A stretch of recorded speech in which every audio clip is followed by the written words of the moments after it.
तर इकडे बारामतीत सरकारनं घेतलेला रोजगार मेळावा हा जुमला असल्याचं सुप्रिया सुळेंनी म्हटलंय। 43,000 नोकऱ्यांचं आश्वासन देऊन 10,000 नोकऱ्याच दिल्या असं सुप्रिया सुळे म्हटलंय। कार्यक्रमावर 5 कोटी खर्च झाला, 33,000 नोकऱ्या गेल्या कुठे असा सवालही सुप्रिया सुळेंनी केलाय। वर्तमानपत्रात वाचलं की त्याच्यावर 5 कोटी रुपये खर्च झाले। आता झाले का नाही मला माहिती नाही, त्या वर्तमानपत्रात जे आले, कारण का माझा अजूनही माध्यमांवर विश्वास आहे, त्याच्यामुळे माध्यम जे सांगतात त्याच्यावर मी विश्वास ठेवते।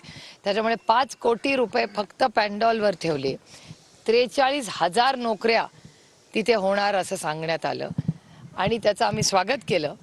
आणि त्यानंतर फक्त 10,000 नोकऱ्या झाल्यात असं कालच मला सांगण्यात आलं ऑफिशियली। आणि त्या 10,000 पैकी किती परमनंट हेही आम्हाला माहिती नाही। आता विचार करा, 43,000 नोकऱ्या देणार होते, त्यातल्या 10,000च झाल्या, मग 33,000 कुठे गेल्या? मग जुमला नाही आहे।